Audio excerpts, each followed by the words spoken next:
अस्सलामुअलैकुम। Question number 6 हमारे पास है एक्सरसाइज 1.7 का ना। अच्छा, ये भी हमारे पास डायरेक्ट प्रूफ का क्वेश्चन है कि use a direct proof to show that the product of two odd number is odd. कि भाई दो ऑड नंबर का जो प्रोडक्ट है, सही है, मैथ्स के वर्ड्स के अंदर जो प्रोडक्ट कहते हैं मल्टीप्लिकेशन को, ठीक है, कि दो प्रोडक्ट्स यानी कि दो आप ऑड नंबर्स को मल्टीप्लाई करें और आपको आंसर क्या मिले, ऑड नंबर मिले। ये बात आपको प्रूव करके बतानी है, ठीक हो गई बात, सही। अच्छा, जिस तरीके से हमने क्वेश्चन नंबर 1 के अंदर देखा था कि आप हमारे पास जो अगर हम एक लेट कर लेते हैं एन, हमारे पास एक ऑड नंबर है तो हम ऑड नंबर को लिखते हैं N is equal to 2k+1, ठीक है। ये होती है आपके पास ऑड नंबर का फॉर्मूला, कह लें इसको, ठीक है। बाकी इवन नंबर के लिए आपके पास जस्ट 2k होता है, ये बात भी याद रखिएगा, ये आगे जाके काम आएगी, ठीक है। अभी हमारे पास क्या है, n इज टू 2k+1 है, ठीक हो गई बात, सही है। अब हम लेट कर लेते हैं दो आपके पास जो है एक ऑड नंबर है, एक a है आपके पास और एक है b, क्योंकि यहाँ पे सवाल में क्या बोला था कि दो ऑड नंबर्स का प्रोडक्ट, ठीक है। अब दो ऑड नंबरों के, अब a को मैं ऑड बोल रहा हूँ तो a को मैं कुछ यूं भी लिख सकता हूँ, जिससे कि हमने प्रीवियस क्वेश्चंस के अंदर भी लिखा है कि a आपके पास मैं बराबर ले लूंगा कि अगर a ऑड नंबर है तो 2m+1, सही है। m भी वही किरदार अदा कर रहा है जो यहाँ पे k अदा कर रहा है, कि m क्या होगा, कोई भी इंटीजर होगा, कोई भी नंबर हो सकता है, जीरो से लेकर माइनस की इंफिनिटी तक और प्लस की इंफिनिटी तक कुछ भी हो सकता है, सही है। तो यहाँ पे वो आ जाएगा, तो उसके नतीजे में हमें आंसर हमेशा क्या मिलेगा, ऑड मिलेगा। और b को मैं लेट कर लेता हूँ कि b आपके पास बराबर होगा 2n+m+1, ठीक है। अब वो भी कोई भी हो सकता है कुछ इस तरीके से, ठीक है। यहाँ बात बोली कि where m and n be an integer, ठीक है कोई बात। अब क्या कराना है, दोनों को मल्टीप्लाई कराना है, जल्दी से करा लेते हैं भाई, दोनों को मल्टीप्लाई, ज्यादा लंबी नहीं करते। तो यहाँ पे a डॉट b हो गया, यानी कि a को b से मल्टीप्लाई करा रहे हैं और फिर इक्वेशन के इक्वल टू के उधर जो था 2m+1 और 2n+1 को आपस में मल्टीप्लाई कराएंगे, ठीक होगी बात, सही है। अब 2m जब 2n से मल्टीप्लाई होगा तो आपको आंसर मिलेगा 4mn, ठीक है। मैं यहाँ पे लिख भी देता हूँ 4m और n मिलेगा। उसके बाद 2m जब 1 से मल्टीप्लाई होगा तो आपको आंसर मिलेगा 2m। देन उसके बाद 1 जब इससे मल्टीप्लाई होगा 2n से तो आपको मिल जाएगा 2n, और जब 1 1 से मल्टीप्लाई होगा तो सिंपल आपको जस्ट 1 मिल जाएगा। तो कुछ इस तरीके से, ठीक हो गई बात, सही है। अच्छा, अब ये देखिए यहाँ पे भी 2 मौजूद है, यहाँ भी 2 और यहाँ भी 2, इन तीनों टर्म्स में से 2 जो है वो कॉमन आ रहा है, ठीक है। तो हम 2 को कॉमन ले लेंगे, अंदर बचेगा 2m+n+n,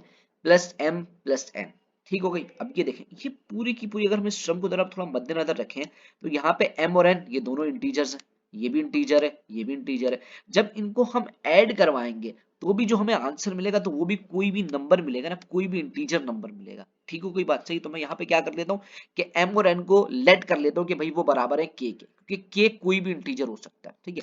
आप इस पूरी टर्म की जगह पे क्या पुट करा देंगे, k पुट करा देंगे, तो यहाँ पे 2 लिखा होता है 2k+1। तो ये देखें बात दोबारा से प्रूव हो गई, a डॉट b का प्रोडक्ट भी किसके बराबर आ गया, 2k+1 के बराबर आ गया। वो बात समझ में आ गई होगी। फिर भी अगर कोई क्वेश्चन है, कोई कंफ्यूजन है तो आप फील फ्री होकर मुझसे पूछ सकते हैं, ठीक है कोई बात, सही। तो हम यहाँ बात लिख देंगे भाई hence prove the product of two odd number is odd, ठीक है कोई बात, आगे चलते हैं। अच्छा भाई, अब क्वेश्चन नंबर 7 है। क्वेश्चन नंबर 7 जो है थोड़ा सा ना क्रिटिकल है, बस उसके ऊपर ध्यान रखना है आपने ना, कि इसको भी हमने डायरेक्ट प्रूफ के जरिए सॉल्व करना है। बात क्या लिखी हुई है इसके अंदर कि every odd integer is the difference of two integers, sorry two square, सही है, गलती हो जाती है इंसान से, कि every odd integer is the difference of two square. जैसे मिसाल के तौर पे एक में उन्होंने बात बोली हुई एवरी सारे इंटीजर, सही। मैं एक बात ले लेता हूँ कि एन आपके पास कोई इंटीजर है, वो किसके बराबर होगा, टू स्क्वायर के डिफरेंस के। डिफरेंस क्या होता है, जैसे मिसाल के तौर पर अगर मैं ए और बी का मुझे डिफरेंस लेना है तो मैं क्या कर दूंगा, ए माइनस बी कर दूंगा तो मुझे डिफरेंस मिल जाएगा, या फिर मैं बी माइनस ए कर दूंगा तो मुझे डिफरेंस मिल जाएगा, ठीक है। ये बात समझ में आई। तो उन्होंने क्या बोला था, डिफरेंस के स्क्वायर का, तो यानी कि मैं बोल दूंगा कि भाई एन जो है वो किसके बराबर है, ए स्क्वायर माइनस बी स्क्वायर के। वो बात समझ में आ गई आप लोगों को, ठीक है। तो अब ये देखिए हमारे पास क्या हो गया, एन हमें पता है कि भाई वो ऑड नंबर है तो वो किसके बराबर होगा, 2k+1 के बराबर होगा, ठीक है। उसके बाद जो है मैं ऑड नंबर ले रहा हूँ, ये बात लिख रहा हूँ कि if n is an odd number और then n is the difference of two square which are a square और b स्क्वायर, ठीक हो गई बात। तो मैं यहाँ पे ये बात लिख दूंगा कि n जो है बराबर है a square minus b square के, और इसको मैं बोल देता हूँ, ये मेरे पास बात आ गई इक्वेशन नंबर 1, ठीक है। अच्छा भाई, अब एक और बात समझाने के लिए कि अगर मैं लेट कर लेता हूँ n आपके पास जो है 9 है और a आपके पास क्या है 5 और 4 है, ठीक है। अब आप अपनी मर्जी से ना n कोई भी नंबर लेट कर सकते हैं। मैंने सिर्फ यहाँ पे 9 लेट करा, आप 11 लेट कर सकते हैं, आप 7 लेट कर सकते हैं, आप 3 लेट कर सकते हैं, ठीक है।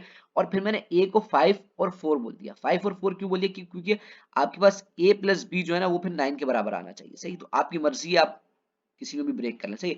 आंसर नेगेटिव में ना है, इसलिए a को मैंने 5 ले लिया और b को 4 ले लिया। अब यहाँ पे जब मैं वैल्यू पुट करा रहा हूँ, n की जगह पे 9 आ गया और a की जगह पे 5 का स्क्वायर और माइनस का 4 का स्क्वायर। तो देखें 5 का स्क्वायर आपके पास होता है 25, सही है, और माइनस 4 का स्क्वायर होता है 16। 25 में से जब 16 जाएगा तो आपको आंसर 9 मिलेगा। तो इसका मतलब क्या है, 9 इज टू 9 आगे बात, ठीक है। ये बात आगे, लेकिन आपको जो भाई प्रूफ करके दिए तो हमने मैथमेटिकली प्रूफ करें, लेकिन आपको जो है थ्योरम इसको प्रूफ करके बात बतानी है, ठीक है। तो उसके लिए आप क्या करेंगे, अब हमें पता चल गया कि इस n को ब्रेक करके a square minus B square मिलता है, ठीक है। तो अब अगर मेरे पास यहाँ पे क्या है, 2k प्लस 1 की कहानी है, सही। अगर मैं इसको ब्रेक करना चाहूँ तो मैं इसको कैसे ब्रेक कर सकता हूँ, तो 1 को तो मैं ब्रेक नहीं कर सकता, 2k को मैं ब्रेक कर सकता हूँ किसमें, k प्लस k में, सही है। अगर मैं ये काम करूँ कि k प्लस 1 और फिर प्लस k, तो बात एक ही होगी, क्योंकि ये k और ये k ऐड होके दोबारा से 2k प्लस 1 हो जाएंगे।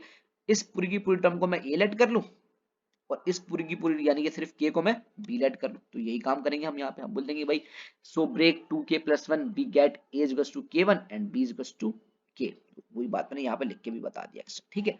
अब क्या करना है भाई, अब a और b दोनों की वैल्यूज को यहाँ पे पुट करा देना, सही। अब n इक्वल्स टू हमारे पास क्या है, a स्क्वायर की जगह पे आ गया k प्लस 1 का स्क्वायर और माइनस यहाँ पे b की जगह पे k का स्क्वायर आ गया। अब यहाँ पे k प्लस 1 का होल स्क्वायर, हमें पता है कि सबको पता है शुरू से एक फॉर्मूला होता है आपके पास, हम काफी पढ़ते हुए आए हैं कि a प्लस बी का जो होल स्क्वायर होता है वो बराबर होता है आपके पास a स्क्वायर प्लस का 2ab और प्लस बी स्क्वायर के, ठीक हो, कोई बात समझ में आ रही होगी। तो हम इसी यहाँ पे वो फॉर्मूला खोल देंगे, तो यहाँ पे क्या हो जाएगा, के स्क्वायर के का स्क्वायर फिर प्लस 2k प्लस 1 हो जाएगा, के का स्क्वायर फिर ए बी, यानी कि ए आपके पास के है और बी आपके पास 1 है, तो के को 1 से मल्टीप्लाई करेंगे, के यू का 2 फॉर्मूले का आ जाएगा, तो ये 2k हो जाएगा फिर प्लस 1।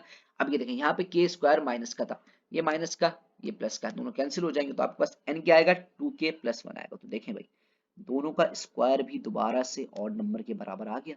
हमने ये बात प्रूव करनी थी, तो हम बात लिख देंगे भाई so hence prove that every odd integer is the difference of two square. वो बात समझ में आ गई होगी।